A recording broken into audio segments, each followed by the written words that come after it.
is off the script. Thank you guys so very much for joining me right here on episode 284. This is part number 3 for your Sunday, July 28th, 2019. I didn't even think I was going to be here on Sunday because my stomach was not good this morning. It was not good. Something happened last night. I ate something or drank something that clearly did not agree with me. It might have been the gluten-free sesame and soy buffalo wings that I had last night at the beer hall. But they were delicious, and it was worth every fucking bite. But I think that's what kind of upset my stomach today, where I was rendered useless. I woke up, I didn't want to get up out of bed. I got up out of bed, I made something small to eat, which was another mistake, because my stomach was already not feeling good, and then putting something else in my stomach clearly didn't help the cause. But I lounged around all day. I watched Smackville, which we'll talk about in a second. Took a nap, took a nice cold shower, had a nice cold cup of iced coffee, Starbucks, and I'm good to go. I'm good to go, man. Give me coffee, and I'm good to go. But thank you guys so much for joining me here anyway on the podcast. We're going to round everything out. We're going to be talking a lot of Smackdown tonight on the podcast. A lot of news and notes coming out of Smackdown, getting you guys ready for Smackdown on Tuesday, this coming Tuesday. I did not watch Smackville last night live. I didn't really care to be honest with you, because there was of nothing on that show, no importance on that show to anything regarding Summerslam. So I did not care to watch anything on Smackville. In fact, WWE only showed you an hour of Smackville. Meanwhile, they had a whole show that I am said they didn't air on the WWE Network. We'll go over all those matches that they did have that didn't make the network, and we'll go over what happened live when they went live on the network with David Otunga and Tom Phillips live from Nashville, Tennessee. Yeah, whatever. Nashville, Tennessee, man. I didn't watch it last night. I was too busy watching the Braves slaughter the Phillies. And my boy, Ozzy Albies, hitting a nice grand slam in the 4th inning. They ended up winning. Phillies tried to mount a comeback, too little, too late. But it wasn't the same thing today as the Phillies slaughtered the Braves 9-4. And, of course, it always works out that way. Couldn't keep the ball rolling. What else is new? Just like WWE. But I didn't watch last night. I was out watching the Phillies game, came home, didn't really feel like watching it, so I just ended up falling asleep. Like I said, we're going to go over everything with the show and a lot of Smackdown news. I got news on Eric Bischoff as well. Eric Bischoff's first night on Smackdown happened on Tuesday. So what was he doing there? How did his first production meeting go? How was it handled? Did he lead the production meeting? I got all the news and notes from PW Insider, so we'll go over that as well. Eric Bischoff has major plans for Daniel Bryan. After Daniel Bryan had a career-altering announcement that he was supposed to make, not 1 week, but 2 weeks now, and we have not heard anything from Daniel Bryan. I mentioned, and then the dirt sheet started to pick it up, what if Daniel Bryan goes to 205 Live, which would be a nail in the coffin for that man's career. Though, if you look at the bright side of things, matches with Chad Gable, matches with Drew Gulak, matches with Oney Lorcan, could be pretty decent for Daniel Bryan, but there's not much else for him to do on that show, so that really didn't take any flight at all as far as the news goes. And I thought maybe he would be stepping away from WWE because Brie, his wife, would be having a second child. That was the other thing that I was possibly thinking of, but we don't know. But Eric Bischoff has big plans for Daniel Bryan, and we'll go over that as well right here on the podcast. And something that I'm not really surprised about, but something that was in the news this week regarding SmackDown Live that, again, wasn't surprising, but you look back at it and you wonder if it was really Vince McMahon. Vince McMahon apparently rewrote SmackDown Live 4 hours before it went live on the USA Network. How is that possible? And is that true? Because there was a lot of logic on that show. I don't know. Also, we'll go over Trish Stratus and her coming back at SummerSlam to go one-on-one with Charlotte. How long was that planned? What are the plans for Trish Stratus? She's going to be on Tuesdays. SmackDown Live as we see Jerry the King Lawler return with the King's Court. So it should be good. And we'll go over all that right here on the podcast, man. Make sure you guys hit that subscribe button down below. It's right down there. You guys know where down below is? Please don't let me pull out another mother joke on you. I don't really want to because it's cheesy. But it's right down there. Hit that subscribe button and then turn on that bell for all notifications, man. Follow me on social media at JD from NY206. That is on Twitter and Instagram. It's the best way to keep up to date on if you guys want to know what I'm doing in and around the city that I live in. Random pictures of birds shitting on my Mustang. Random pictures of my cats that do nothing but annoy me, if you guys are into that type of thing. And on Twitter, Twitter's the best way to keep up to date on everything that goes up on the channel, man. If you guys want notifications of a new video, if you guys want to tweet with me during Raw, SmackDown, NXT, and all the big shows coming up this August, Twitter is the best way to do so. At JD from NY206 on both Twitter and Instagram. Patreon. Thank you guys so very much for supporting me on the Patreon side of things. Patreon.com/JD from NY206. Optional, and it's the only way to get exclusive content not available on YouTube. You guys get Raw, SmackDown, NXT, and any extras that I do during the week, OTS extras. They all go live on Patreon in audio format, and that's something that you guys do not get on Spotify, iTunes, and Podbean. If you guys want to subscribe to the podcast on iTunes, Spotify, or Podbean, we are available on there, amongst many other downloadable podcast apps, but those are the big three. Leave me a comment, leave me a rating on iTunes, hit that subscribe button, and follow me on Spotify. It really helps out the podcast. Make sure you guys go and check out all the other videos that you might have missed this week, man. Raw, SmackDown Live, NXT, the normals. They're all on there. Off the Script Extra, talking about Mark Henry and Becky Lynch. And then we talk about MSG not being sold out by WWE for their big September shows, Raw and SmackDown tapings, live from MSG. NXT, we talked about Vince McMahon risking the integrity of NXT to go head-to-head with AEW with all the rumors swirling around about NXT moving to FS1. And then Off the Script, part 1 of episode 284 this week. Vince McMahon on AEW and his excuses during the second quarter financial meetings with the stockholders. All the excuses Vince McMahon used and what he said about AEW television on TNT and how misinformed and out of touch he really is. On part 2, we talked about Cody Rhodes and him saying, foolishly, that CM Punk is on his way back to the WWE, or he would not be surprised if CM Punk gives up AEW and the chance to join AEW to go back to World Wrestling Entertainment.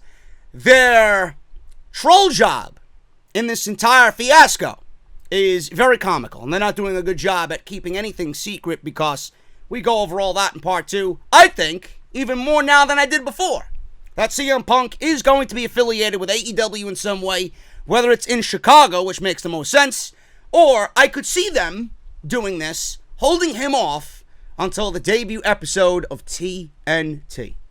But either way you look at it, I think he's going to end up in AEW. We talk about that on top of Jimmy Uso's arrest as well. Major revealing details coming out from that particular incident. So if you guys want to hear all that, Off the Script is live on the channel. Go and check it out. Everything you need is linked in the top right corner that you see there in the video. Drop it down. Everything you need will be right there.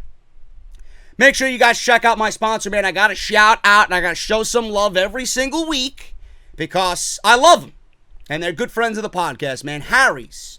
If you guys ever need anything as far as your shaving equipment goes, and this is for men and women, I can't forget you ladies out there. I got a few ladies listening to the podcast. Harry's is just as good for you as it is for us guys. Harrys.com/script. Now, why Harry's? You guys know that a good shave is very difficult to find. I love the closeness. I love the smooth glide of the blade. I love the low price. Most importantly, I love the low price. I know shaving equipment can be very, very expensive. I am one of 10 million. And I want you guys to join me and be a part of that beautiful club. Join me and the 10 million who have tried Harry's today by claiming your offer by going to harrys.com/script. Now, Harry's founders were two regular guys tired of getting ripped off and paying for overpriced gimmicks. Folks, I know you know what it feels like to get ripped off. We get ripped off every Monday from 8 to 11 p.m. on the USA Network for Monday Night Raw. Don't get ripped off with your shaving equipment. Vibrating heads, flex balls, handles that look like props in a cheesy sci-fi movie. These are just some of the tactics that the leading brands have used to overcharge us for years. Harry's makes quality, durable blades at a fair price, only $2 per blade. Harry's bought a world-class blade factory in Germany that's been making the best razor blades in the world for 99 years. They can provide you with great quality at factory direct prices and a 100% quality guarantee. If you don't love your shave, let them know. They'll give you a full refund. JD, this sounds great. What do I got to do? Go to harrys.com/script, and you're going to sign up. You're going to enter in all your information, all the information that is required, and you are going to get the following. A razor handle with an easy grip. Choice of color is up to you. Orange, the navy blue, or the evergreen. 5-blade razor with a lubricating strip and a trimmer blade for a close, comfortable shave. Rich, lathery shave gel that will leave you smelling great and it feels fantastic on your skin. And a travel blade cover to keep your razor dry and easy on the go. If you're a man of business or a man or woman of business and you guys need to travel for work, it's going to keep your razor safe and dry on the go. Listeners of my show can redeem their trial set at harrys.com/script. Make sure you go to harrys.com/script to redeem your offer and let them know that I sent you to help support Off the Script. Guys, let's talk about this Smackville taping that happened on the network last night from Nashville, Tennessee. Oh my God, Billy Ray, what do you mean? The pigs ran away because they were afraid of Kofi Kingston throwing pancakes. How ridiculous is it to watch Smackville last night and Kofi Kingston is standing there next to Sarah Schreiber and stuffing pancakes in his title? I think it's about time we move the title on to somebody with a little bit more class and someone who represents being a champion. Just a little bit. Anyway, Smackville. I don't know what you guys want me to say. I really can't do a full-fledged review like I would any other WWE show, but I think the best way for me to describe it was fine for what it was. It was a nothing show. If you guys want to waste a complete hour and you have nothing to do, grab a cold beverage, sit in the air conditioner, and watch Smackville. But all it was to me was a condensed version of what you see on SmackDown Live. It was SmackDown Live cut in half. That's all it was. Now we had Finn Balor scheduled to go one-on-one with Shinsuke Nakamura for the WWE Intercontinental Championship. That did not happen. WWE announced 30 minutes before Smackville that Finn Balor had been pulled from the show due to an undisclosed injury. Now, immediately I'm like, oh shit. I heard about this on social media last night. I'm like, oh well. They're really playing up the fact that Bray Wyatt injured Finn Balor. It's great. Continuity. That was not the case whatsoever. Finn Balor is really ill. According to a report from both John Pollock and PW Insider, Finn Balor is not injured and is instead suffering from an illness that meant he couldn't be at the show.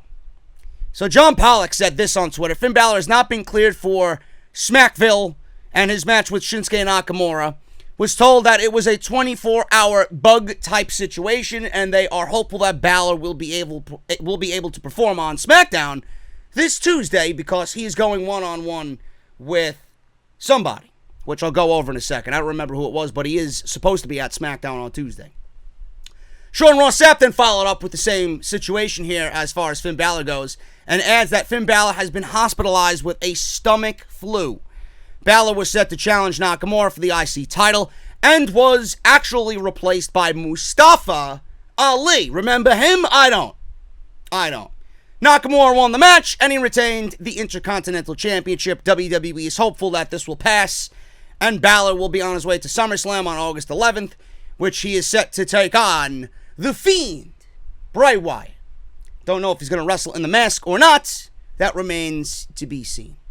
And then obviously with the news of Balor asking for WWE to give him time off, the reports of him being out for a couple of months seem to be true as well, because Balor hasn't really factored into anything as far as WWE goes. Hopefully he gets better. It's nothing more than a stomach bug like I had today. Seems to be going around. So there you go. Balor is not injured. He was just dealing with a 24-hour stomach bug.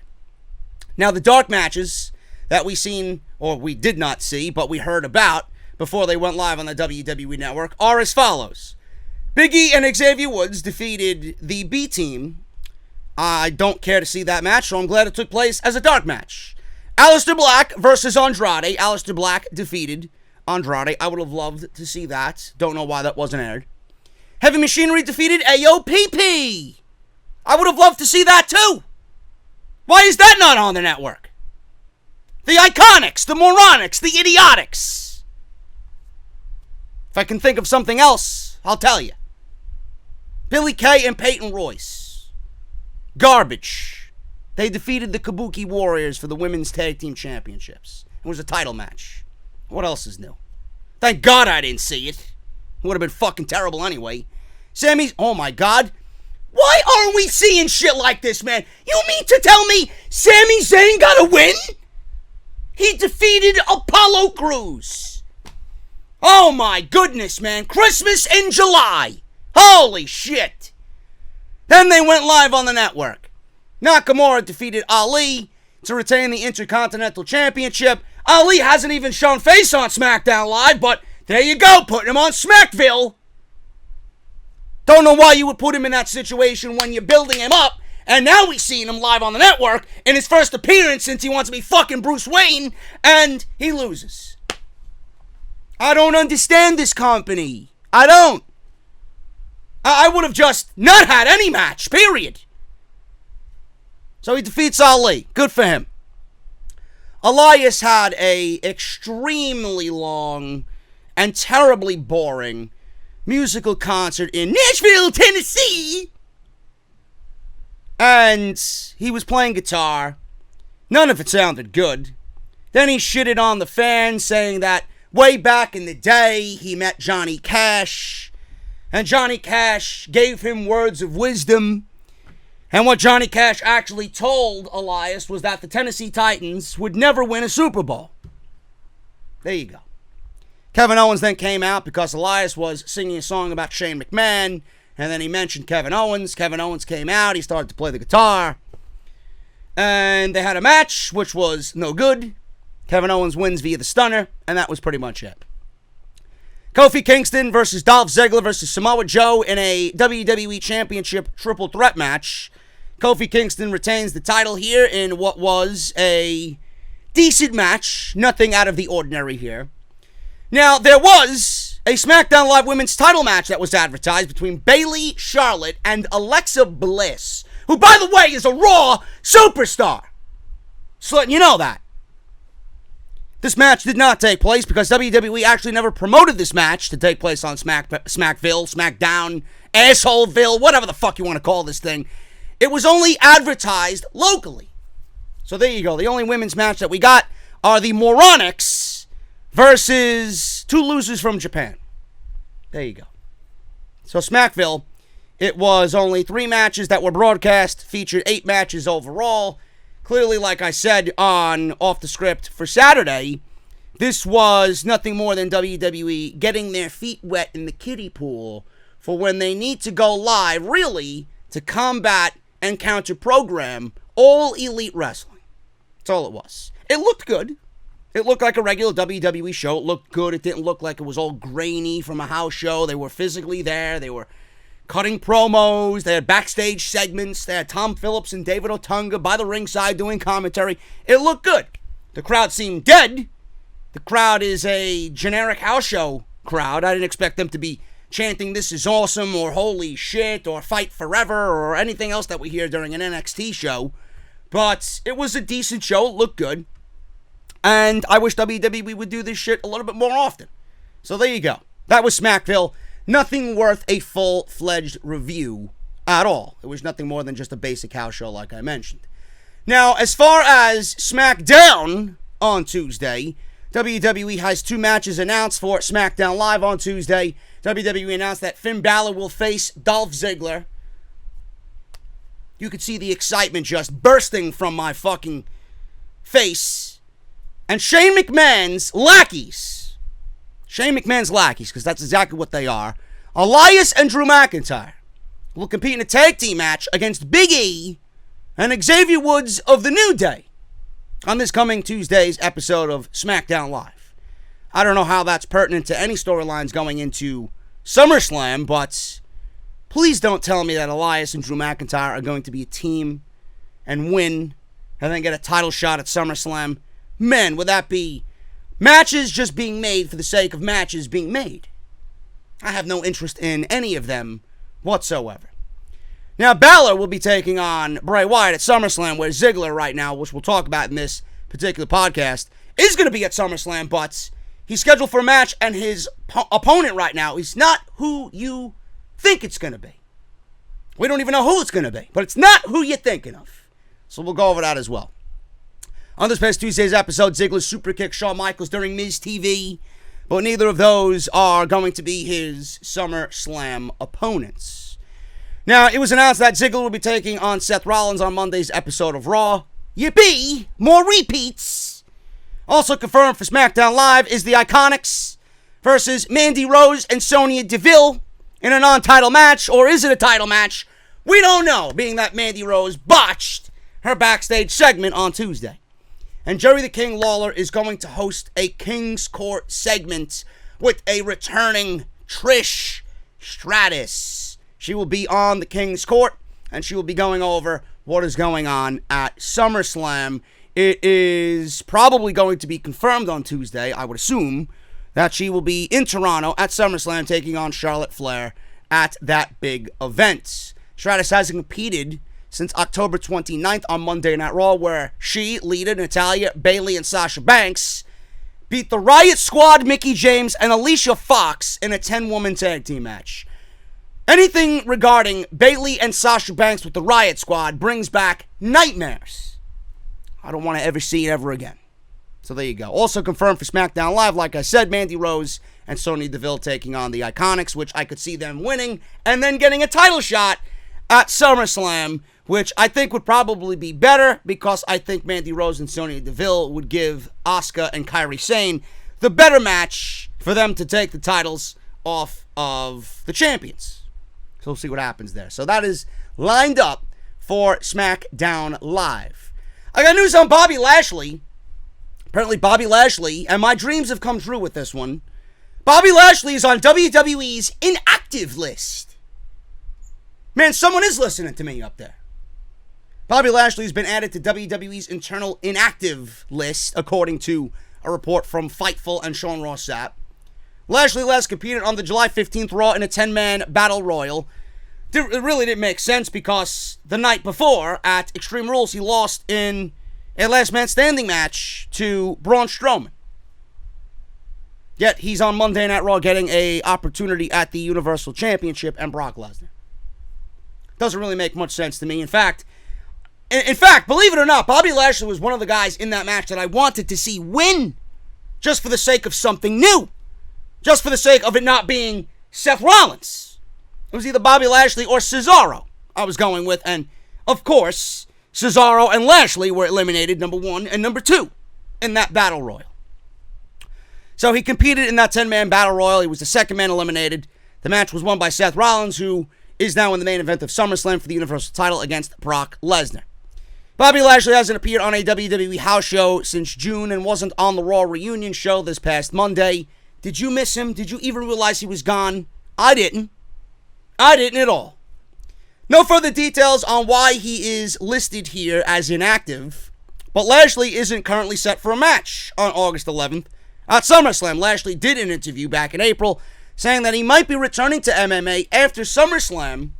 So while this is far from confirmed and nothing more than speculation, there is a possibility this is why he is listed inactive internally on WWE's roster. Now, going back to what I mentioned about MMA, he says this to Sky Sports, and I quote, he wants to return to MMA. I feel great. My body is 100%, so I think maybe this summer after SummerSlam is when I'll go do MMA.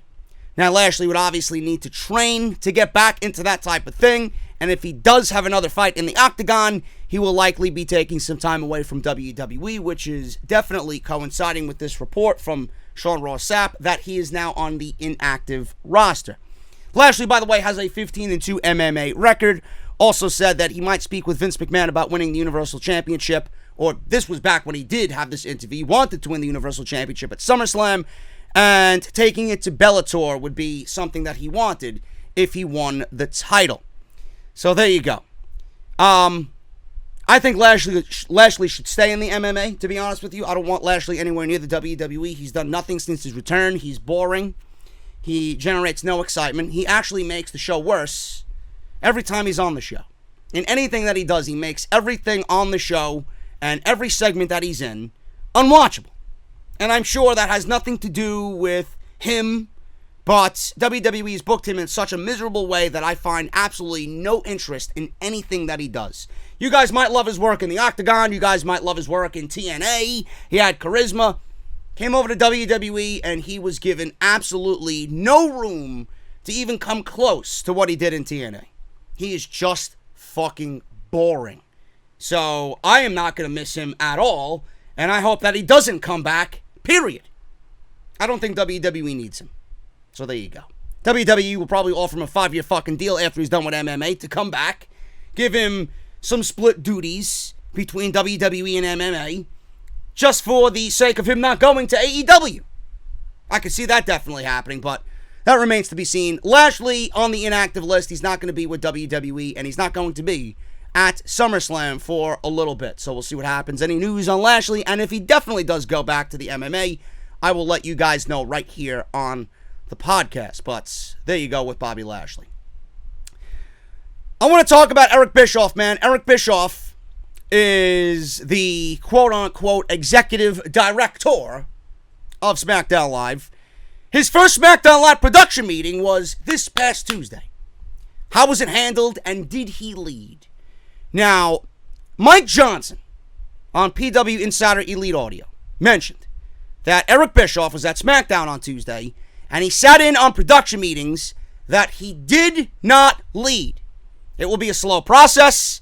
Slow and steady wins the race, and that is exactly how they're handling Eric Bischoff. Now, Eric Bischoff came out and publicly stated that everything you've heard as far as Meltzer and everything you heard as far as reports on his actual, title and what he's going to be doing is all bullshit. Don't believe anything you read, he says. All he stated was that I am with SmackDown, and I am going to slowly be integrating myself in the brand and what I have to do here. That's all he said. He didn't mention that he's the executive director. He didn't mention that he's going to be head of creative. Nothing like that. So we still don't even know what he's going to be doing. I have my reservations on what Vince McMahon did here with these two, and I stick to that, and I'm holding it close to my vest. But SmackDown was decent on Tuesday. I don't know who the fuck was in charge of it.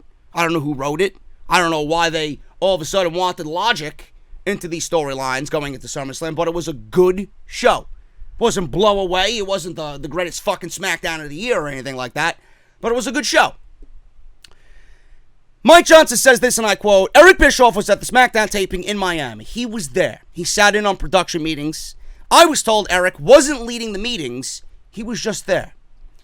He more or less was just observing and taking it all in, and is going to begin the process of morphing into the executive director of SmackDown Live. So he's pretty much going to be sitting in, and he's going to be gaining knowledge and power. And then he's going to call upon his fucking Dragon Zord. He's going to pull out the fucking flute, It's going to be Tommy from the Green Ranger, and then all of a sudden you're going to be seeing him jump into the fucking Dragon Zord, and he's going to destroy SmackDown Live. For positive, not negative. But Mike Johnson said it will be a very slow start for Eric Bischoff. It's not a bad thing. And the fact that it is a slow transition means that Bischoff's new role is being taken very seriously, and he will have eventually a bigger role in the entire situation. Brad Shepard discussed Eric Bischoff and Paul Heyman's new roles as executive directors in WWE. Although they might have the same job title, their jobs are very different at this point, which doesn't make any sense to me, but this is what Brad Shepard says, Paul is involved in the creative aspect. He is. His role is different. His role is different from Paul Heyman's. Again, the difference is that Heyman has been in the company forever, and Heyman has been helping on the creative side of things for some time now, even before this promotion. So you know he's more integrated in what WWE is doing today on their programming. And for Eric Bischoff, it's really been decades, so he's got a lot of learning to do. It's going to be a big learning curve for him from that standpoint. But obviously, Bischoff has the huge experience from a producer and an executive standpoint running the show for a major network. So that's where he's really going to be a big help for WWE. Whatever. I don't think I'm going to be talking about this anymore. I just want a good fucking show. That's all I want. I want these shows to be watchable on a week-to-week basis. And I want these shows to give me something on a random Monday and Tuesday that gets me excited to watch the next week, which I haven't felt in God knows how long. I don't want to be talking about this. What his role is, when he's going to start, who he's talking to, who he wants to push, whatever. I don't care. I'm not talking about Eric Bischoff and his role as executive director anymore. Just give me a good show. That's it. But he is there, and the most important thing is he has started on SmackDown Live. So hopefully we will see and hear how he morphs into this new role and how he hopefully changes SmackDown Live. Eric Bischoff's reported plan for Daniel Bryan. This is exciting. Daniel Bryan was, like I mentioned, supposed to make a big announcement on SmackDown Live a couple weeks ago, but he didn't say anything. He came out, and it's as if he had the flu. Sniffling and, I guess, camera shy. This turned into him not even showing up the next week because he was on vacation. He was granted time off, and this was done a while back, and this was the particular week that he was going to be away. So there you go. Now, a source in WWE stated that either Kofi Kingston needs to lose the title or he has nobody to wrestle. This is where Eric Bischoff's plan for Daniel Bryan could come into play because Eazy-E apparently sees a main event player in Daniel Bryan. That is music to my ears, Mr. Bischoff. This is said, and I quote from this source, Daniel Bryan does great work in wrestling and in promos. Eric respects that. He wants to see a lot more of it. Bryan's going up the card for sure. Bischoff's learned over the years that people with creative control are a problem. He doesn't want to oversee Shane McMahon. End quote. Now, this push for Daniel Bryan could be very good for Rowan, as he's been tagging along with Bryan for a couple of months now. They weren't supposed to be a tag team or tag team champions at all, but that spot was figured out after Bryan was injured at WrestleMania, and officials weren't certain how long he would be able to stick around and be on SmackDown Live before going away to heal up. Obviously, things turned out to be okay in that regard because Bryan was able to come back relatively quickly. Bryan being elevated to the top of SmackDown as a top heel also could mean that Shane McMahon is going to be getting less of a push as the top heel on SmackDown Live. This is absolutely imperative for SmackDown Live, especially going into Fox Sports. John Pollock of Post Wrestling reports that Daniel Bryan was off television this week, like I mentioned, because he had vacation time scheduled. So no matter what WWE teased on their website, Daniel Bryan was never scheduled to be on SmackDown Live. It is said that WWE does have plans for Daniel Bryan moving forward, but he just simply wasn't supposed to be in Miami for SmackDown Live this week. Well, clearly, I don't know when Bischoff's plan for Daniel Bryan is going to take shape, because now we have Randy Orton more than likely taking the title off of Kofi Kingston, and I'm sure that is a Vince McMahon initiative as he is setting SmackDown Live up to go into Fox Sports in October, which, like I mentioned already on this weekend show, I could see Randy Orton and Charlotte Flair set up as champions in their respective divisions going into SmackDown Live because that is name value. Those are household names, and WWE wants noticeable champions on the debut episode of SmackDown Live. That could include Randy Orton, like I said, Charlotte, The New Day. So we'll see what happens with all that. But Daniel Bryan and his heel work was phenomenal. It was most of the reason why everything with Kofi Kingston felt so special. It felt special because of how great Daniel Bryan was. And you Kofi Kingston marks out there, yeah, it was great your guy won the championship, but how great would it have been if it was anybody else and not Daniel Bryan? The reason why it was so special was because Bryan was so over as a heel. And the fact that Bryan was pretty much looking into a mirror with Kofi Kingston. He was there. He was in Kofi's shoes back during WrestleMania 30.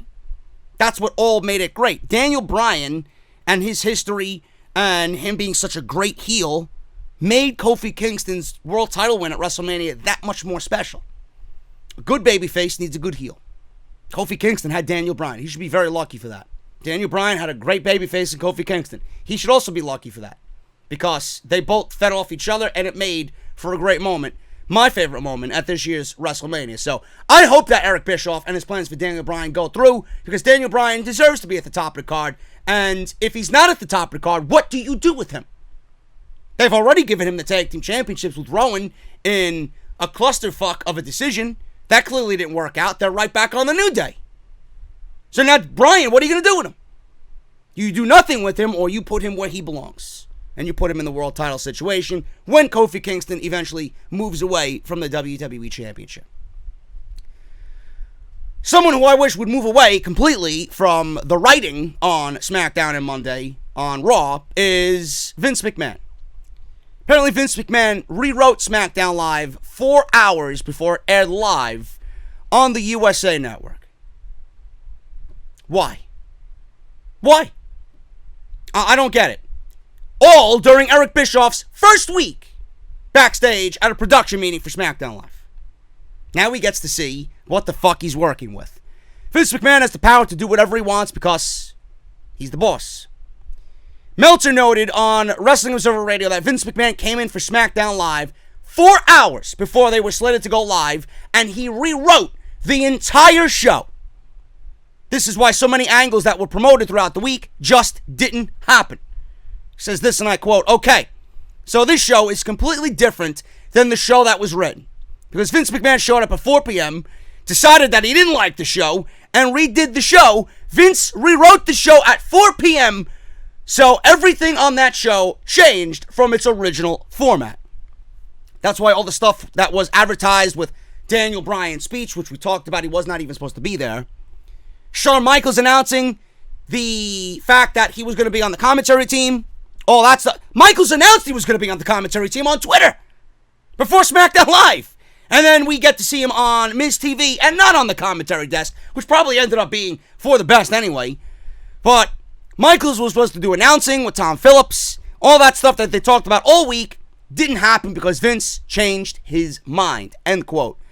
Since Vince McMahon came in this week and changed everything he could around, then that means there are ends that are yet to be connected with anything going on in the company's future.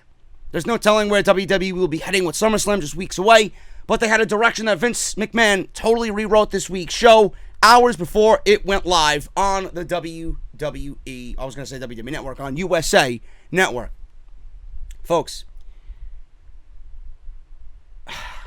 Eric Bischoff and Paul Heyman have new roles as executive directors. If Meltzer is reporting this and Vince McMahon completely rewrote the entire show 4 hours before it went live on the USA Network, do you need any more of a reason to believe that the announcements of Heyman and Bischoff were complete clickbait garbage? It's WWE trying to save face. It's WWE merely appeasing the networks by showing change, but no change is happening. The announcement of Heyman and Bischoff were done to bring comforts to those worrying who have money invested in the WWE Network, and WWE has no wants or desire to change. If Vince McMahon is rewriting these shows 4 hours before SmackDown Live, then what is the fucking purpose?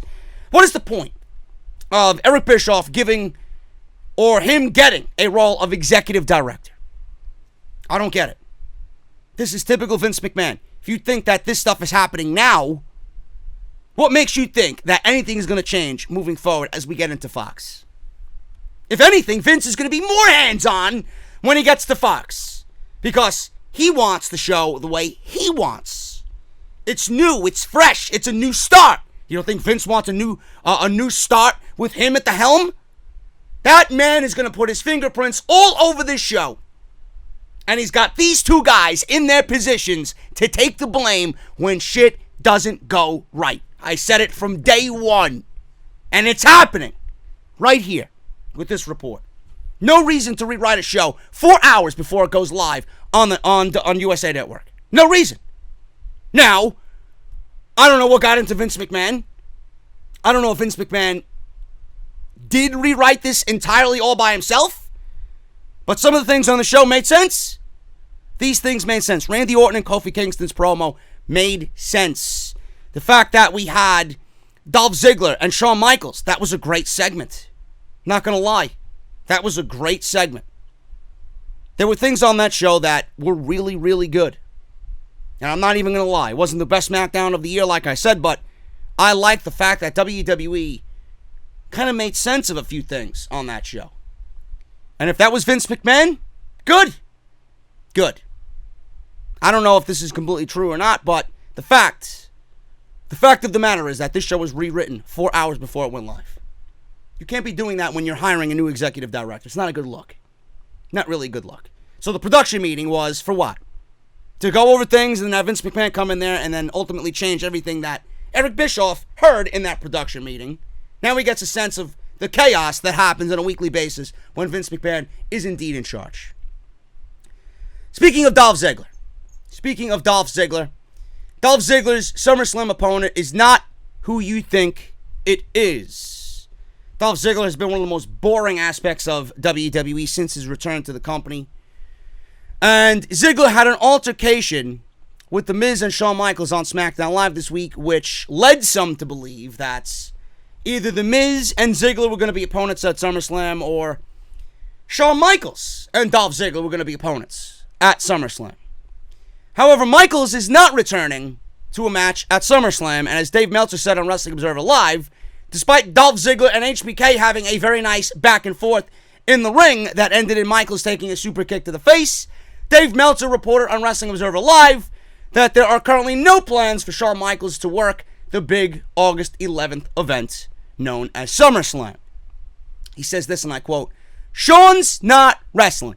People have been asking me, Shawn's not wrestling at SummerSlam." End quote. So, The Miz, he goes on to say, is not Ziggler's opponent either. Therefore, it is still unknown who he will actually be facing in Toronto on August 11th. Meltzer says this, and I quote, "Ziggler, the last I heard, was not wrestling The Miz, even though everything looks like he is. But Ziggler does have a match at SummerSlam against somebody, so maybe that's going to come out in the next couple of weeks." It pretty much has to. We're just 2 weeks away from SummerSlam. So we'll have to wait and see what happens here. But Dolph Ziggler, according to Meltzer, is going to be at SummerSlam. Now, another rumor I heard about Dolph Ziggler was the fact that he mentioned Goldberg. And he mentioned, before Goldberg, he mentioned Shawn Michaels being an embarrassment, showing up at Crown Jewel and having a terrible match. Then he mentioned Goldberg and how awful that match was, and you're just like Goldberg, blah, blah, blah, blah. People are thinking that Goldberg is going to come out and challenge Dolph Ziggler at SummerSlam, and that'll be Goldberg's way to wash the bad taste of the Undertaker match at Super Showdown out of his mouth and out of everybody's mouth, which I would not be surprised to see it against Dolph Ziggler, because Dolph Ziggler could bump, he could sell his ass off for Goldberg, and Goldberg could go in there and do 90 seconds of work, pick up Ziggler, which he would not have any problem struggling with in the jackhammer, spear him, goodbye, 1, 2, 3. Goldberg would look like he's never missed a beat. But I don't want to see that match either. I think Goldberg is going to be back eventually, but I don't think that is the best way to go about it. I mentioned Shawn Michaels and Dolph Ziggler. I'd love to see it, and the reason why I said I'd love to see it is because I know you guys are like me. Shawn Michaels is, in the top 2 of my favorite of all time. It's The Undertaker and Shawn Michaels. Anytime I have a hope, or we see a glimpse of Shawn Michaels wrestling, I think with my heart first before my mind, because Shawn Michaels is so important to me. And I advocated for Shawn Michaels and The Undertaker well before this Crown Jewel match happened. I was advocating big for a rematch with The Undertaker and Shawn Michaels at WrestleMania. Because I would have loved to see a conclusion to whatever they told during WrestleMania 25 and WrestleMania 26. We didn't get that. We got that DX vs. Brothers of Destruction garbage, which was... It was just a disaster. Michaels, and this is not saying much, looked the best out of everybody. Even before Triple H blew his peck out.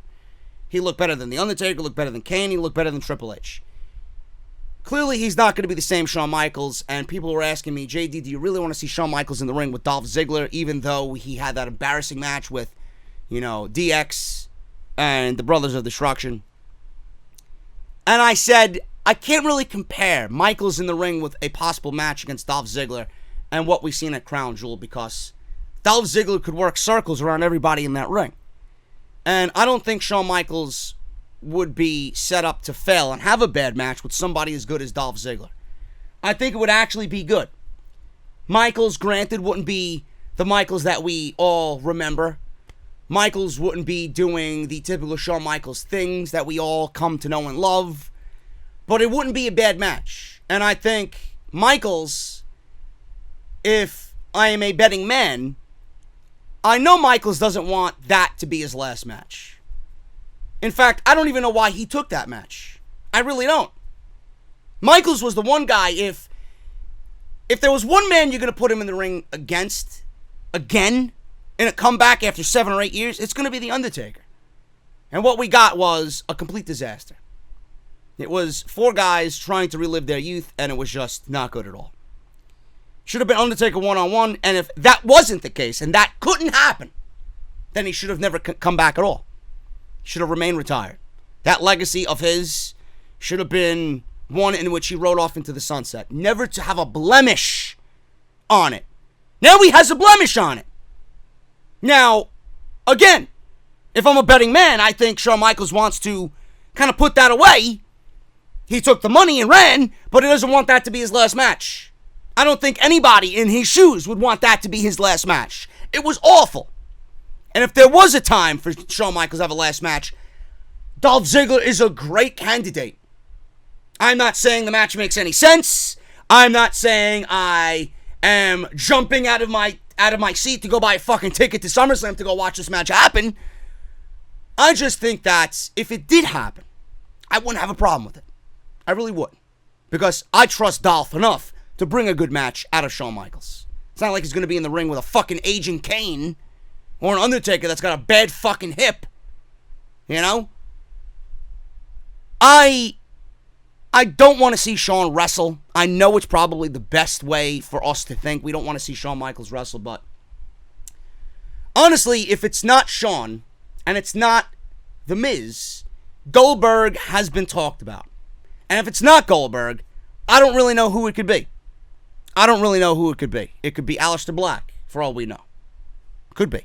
I don't think Aleister Black has anything going on at SummerSlam. Maybe you could throw him in front of Aleister Black and continue that Aleister Black train as he decimates everybody with a black mask. I don't know. I'm not interested in seeing The Miz again. It could end up being that Dolph Ziggler and The Miz end up being a tag team. I don't know. But either way you look at it, whatever we got on Tuesday didn't make any sense. It's got my interest going into next week, but we don't have any clear-cut answers coming out of that. So the way we look at it now, looking back at it, it was good TV. It was engaging. It was entertaining. It was a dose of reality mixed into that with what they said to one another. But it doesn't make any sense. I hope WWE can make sense of it, because I like to see where the fuck they go with this thing. Now, Goldberg. The name of Goldberg was dropped in that promo. Apparently, Goldberg has pissed off Vince McMahon so much that he and the company right now are not on speaking terms at all. Now, Brad Shepard went on to explain that this is the case. That his source in WWE told him that Goldberg's lack of empathy about how bad his match was with The Undertaker was what pissed off so many people in the WWE, including Vince McMahon. He says this, and I quote, "The source described this match versus The Undertaker as a clusterfuck. and said WWE squarely lays the blame for that on Goldberg after reviewing the match repeatedly, which aligns with my previous report. Goldberg's lack of empathy about this has pissed people off, including Vince McMahon. End quote. Now, I don't know if this is true or not, because I know everybody was on Goldberg the night it happened, and he actually tweeted something out, and it was very depressing, meaning that he tweeted something out about letting everybody down. And you know that man who specifically flew out his family, his wife and his kid, to sit there, you know that meant everything to him. And the reason why he came back before this was for his son and his son only, so that his son could see him wrestle. I don't believe this report. I don't think this is true. Because why would Goldberg act that way with his family at ringside? He is already feeling shitty with his family seeing there and him the way that he was in that match. They had to watch that. Why would he go back and not care about what happened? Of course he fucking cared. He tweeted in so many words that he did fucking care, that he let everybody down. I don't believe this report. A lack of empathy, I don't believe it. WWE may be pissed off, but I don't think they're not on speaking terms. Now, you can never say never in WWE. Goldberg, I think, will be back, because you know for a fact he does not want that to be his last match. Goldberg looked bad in that match. For whatever reason, I think both people are to blame. I think both Undertaker and Goldberg are to blame. I think WWE is to blame for allowing that fucking piece of shit match to actually happen. I blame the producer for booking that type of spot, with the potential of risk and injury that happens on someone who's attempting a spear and hits his fucking head on the turnbuckle. You don't need a spot like that in that type of match with two guys like that. But I do think Goldberg would be back and is going to be back for another match to redeem himself. But apparently things are bad right now between Goldberg and the Undertaker, between Goldberg and the WWE. Undertaker, I read that the Undertaker and Goldberg embraced after the match and everything was all right. Now, the company obviously didn't blame the Undertaker because he was there for Extreme Rules. He came back, he looked great. And we all know the reason why the Undertaker returned at Extreme Rules was because of that match in itself. Two reasons. That match in itself, and WWE wanted to advertise The Undertaker on Extreme Rules because they didn't want it to be another Stomping Grounds scenario where there were not fans coming to watch the show. So those two reasons are why The Undertaker returned to have a match at Extreme Rules. If The Undertaker was back for any extended period of time, they would have booked him already at SummerSlam, and that was not the case. So it proves to you that my theory on this was correct, otherwise he'd be at SummerSlam. Now, The Undertaker right now, like I said, is not booked for a match at SummerSlam, but neither is Goldberg. At this point, we have a much better chance of seeing Undertaker wrestle again before Goldberg's name is even pitched during a WWE creative meeting. Brad Shepard expanded on this report when he revealed that there are no plans for Goldberg to wrestle Dolph Ziggler at all, especially not at SummerSlam. In fact, the relationship between Goldberg and WWE is so bad at this point that the two sides aren't even speaking to each other. He says, and I quote, according to a source in WWE, Dolph Ziggler is not currently scheduled to face Goldberg at SummerSlam. I'm told Goldberg and upper management haven't been on speaking terms since his match at Super Showdown in Saudi Arabia. Take it as you wish, folks. I don't really believe this story. I don't think that they're pissed off to a point. Why would they be? WWE should know what these events do and what these events mean. They mean nothing. They mean nothing. They got The Undertaker back, and he looked great at Extreme Rules. If they want to get Goldberg back in the ring with Dolph, is a good way to go. It's a good way to redeem himself, if WWE wants to go down that road. I don't necessarily agree with the lack of empathy on Goldberg's behalf because of his family sitting at ringside.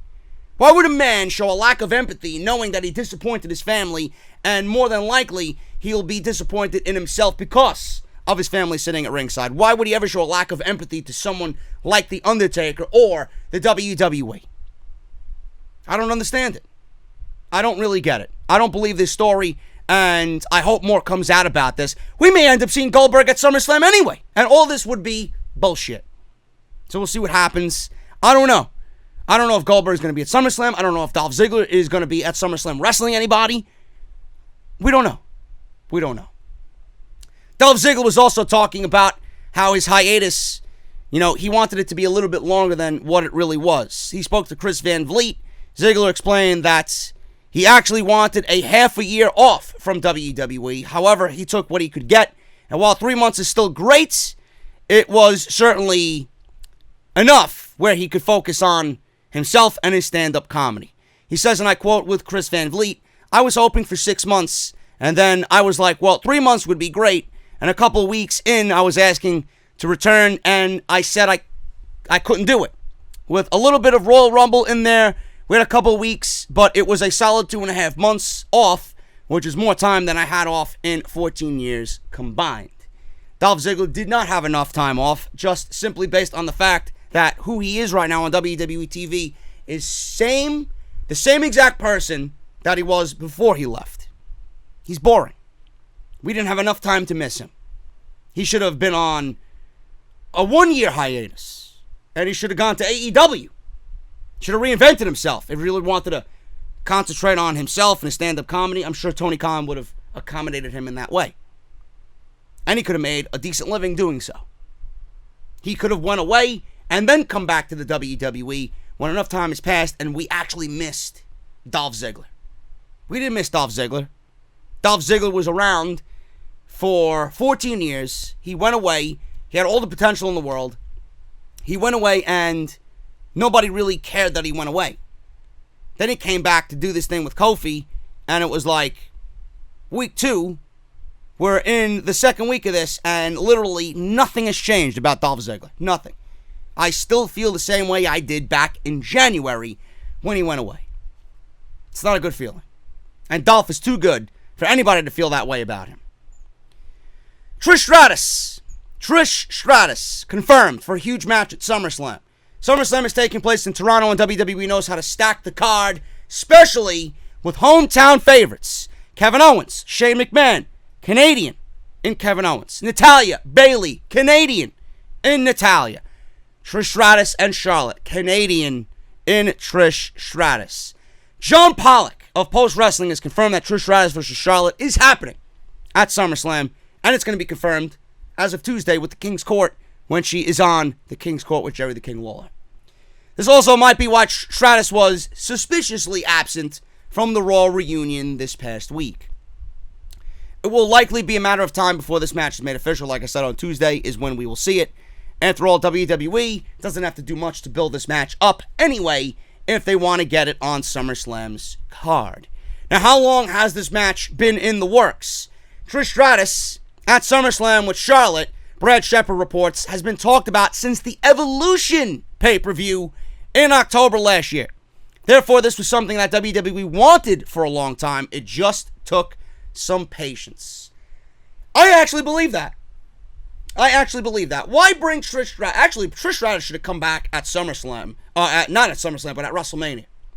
She should have came back at WrestleMania, and it honestly should have been a situation in which the Elimination Chamber was not the deciding factor for the Women's Tag Team Championships. They should have had an 8-team tournament. Now, the finals of this tournament should have taken place at WrestleMania between Sasha Banks and Bayley versus Trish Stratus and Lita for the Tag Team Championships. Great moments, and what a victory it would have been for Sasha and Bayley to beat the team of Banks, or of Trish and Lita, and have it be somewhat of a passing of the torch moment. That's what I had originally pitched for that to happen. Now, as far as this, and it being planned since the Evolution pay-per-view, I could see that because clearly WWE wanted Trish Stratus back with the Iconics winning the tag team titles at WrestleMania and WWE going with that fatal four-way at WrestleMania. They clearly didn't have plans for Trish Stratus or Lita at WrestleMania. And with SummerSlam being planned in Toronto and the fact that it's not in Brooklyn anymore, WWE probably realized this back in the early part of the year when SummerSlam was announced as being in Toronto. Hell, we're going to get Trish Stratus. I think Trish Stratus would be great in her hometown, and we'll put somebody over with Trish Stratus in a marquee dream match. I do believe this report, and I do think WWE had this planned, knowing that they were going to Toronto for SummerSlam all those several months ago. So this is a smart move, if you ask me. Trish is going to be incredibly over. It's really going to add on top of Charlotte's heel act, and I think it's going to be a great match. I get to see what Trish really could do against someone in the WWE who could legitimately work. And Charlotte, I hope to God that this doesn't mean that Charlotte beats Trish and she gets all the desire she wants. I beat Trish, let me get a title shot now against Bayley for the SmackDown Live Women's Championship. I'm actually looking forward to it. I'm really looking forward to it. I want to see what Trish can do in the ring with Charlotte, and I want to see how the crowd reacts to Trish being back and how much of a heel Charlotte could really be against someone who's beloved in her hometown. It's going to be a good match. Can't wait to see what happens, and I'm glad that there was no title changes on Smackville. This is the way you need to go about it. I mentioned yesterday that there were reports of WWE taking the title off of Bayley and putting it on Charlotte Flair for this match. It doesn't need to be. You got Bayley and Ember. That's your championship match. This is your dream match. You can't have your dream match be your championship match. So I'm glad that this is its own entity and Bayley has her own match with Ember Moon at SummerSlam. Should be fun. Should be exciting. I'm looking forward to it. Finally, guys, I'm getting out of here. One more story here. WWE, with the move to Fox, we all know, on Friday, October 5th, Fox Sports. But that Tuesday, it's going to be a big week anyway. Lots going on that week. That Tuesday, WWE is going to have a new ESPN-like show to get everybody ready for WWE that Friday, for Smackdown that Friday. Now, the new show, reportedly, already has a trademark, and that trademark is WWE After the Bell. That was filed last week, according to Wrestling Inc. Triple H revealed previously that the post-game studio show will air on FS1 on Tuesdays when SmackDown moves to Fox in October. Speculation is that this is what the trademark was filed for, but it has not been confirmed. The report adds that the show is expected to be hosted by Renee Young, and Triple H also has his entity going to be on that show. He's going to be featured on that show with appearances, and the show will feature current stars as well as WWE legends taking part in their analysis of SmackDown Live. So that is the report now for FS1 and their new talk show weekly on Tuesdays, WWE After the Bell. So that is trademarked, and that is more than likely what WWE is going with here on Tuesdays as they reposition themselves on Fox Sports. Anything else regarding FS1 and NXT potentially finding a new home, I will let you guys know right here on the podcast, man. I am getting out of here. Thank you guys so very much for all your support. If you enjoyed Off the Script today and all weekend long, hit that thumbs up. Make sure you guys subscribe. We cover Raw, SmackDown, and NXT weekly, every single week, no days off, and every week we have this flagship podcast Friday, Saturday, and Sunday when available, man. Hit that subscribe button. Turn on that bell for all notifications. Follow me on social media at JD from NY206 on Twitter and Instagram. And if you guys missed anything that you might have missed during the week, anything that you might have missed, links are in the annotation that you see in the top right corner of the screen. I will see you guys right back here for any breaking news. Be on the lookout for any extras that we do during the week. But if not, I will see you guys right back here on Monday night for Monday Night Raw review, man. Thank you guys so very much again. Have a great weekend. And I'll see you right back here on Monday for Raw. I'll talk to you guys later.